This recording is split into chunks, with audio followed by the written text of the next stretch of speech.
السلام عليكم خوتي وخواتاتي العزاز، تبارك الله عليكم. تحيه كبيره لكم وتحيه خوتي اللي خارج ارض الوطن وداخل ارض الوطن.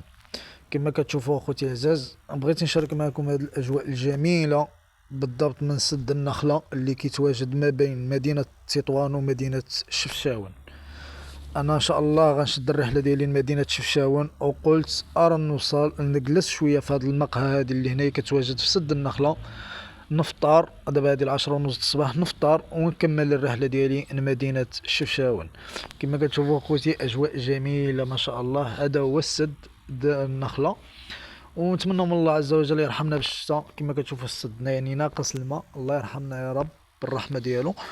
وكاين واحد الإطلالة جميلة ما شاء الله. ودابا كاينه واحد المقهى هنايا مزيونة بزاف، وعندها إطلالة جميلة سبحان الله. كتجلس فواحد لاطيراس، الطاقة الإيجابية كتشم من ريحة الغابة يا سلام، والهواء نقي كما كتشوفوا اخوتي.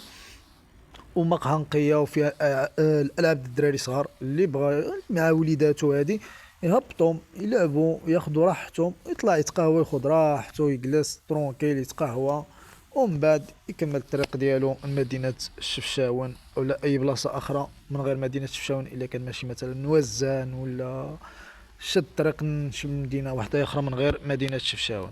هذا هو الداخل ديال المقهى على طراز ديالها، يعني كيتواجد فيها كلشي. جميع الأكلات بغيتوها كاينة تما، كاين دجاج بلدي، كاين دجاج رومي، كاين الخضرة اللي بغيتو، الشلايض اللي بغيتو كاين تما. أي حاجة بغيتوها كاينة في هاد المقهى هادي. فيها مقهى وفيها مطعم يعني، وتبارك الله السيرفيس عندهم مزيون بزاف، والنقاوة كما كتشوفوا اخوتي. انا صورتكم معايا واحد الجزء من لا تيراس ديالها، حيت كاينين الناس جالسين تما، يعني ما بغيتش نشبر الناس يعني قراب بزاف من الكاميرا.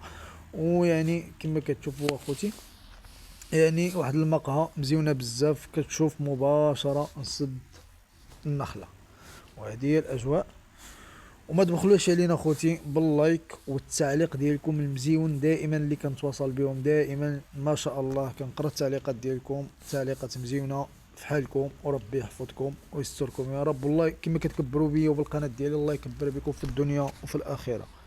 هادشي اللي كاين اخوتي. نتمنى التوفيق والنجاح للجميع، الله ينجحكم كاملين والله يوفقكم كاملين يا رب العالمين.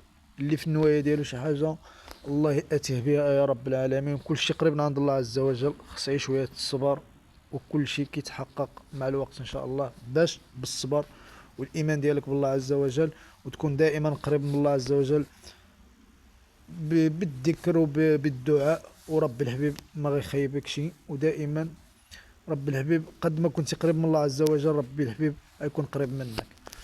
هادشي اللي كاين اخوتي. كاين هذيك البحيره اخوتي كما كتشوفوا، فيها البط كما كنقولوا حنا بالشمال، البرك.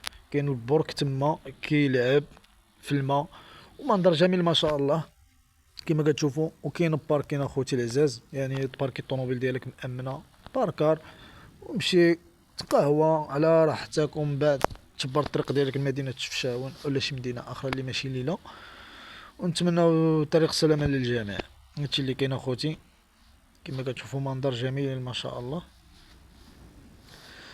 كاين هنا باركي، وكاين واحد القليبات تما كيكونوا بديك اللباس التقليدي الشمال، كيتصوروا كتلبس اللبسه الشماليه وكتجلس تصور فيها. هادشي اللي كاين اخوتي. المهم اخوتي نشوفكم في فيديو جديد ان شاء الله، مع السلامه.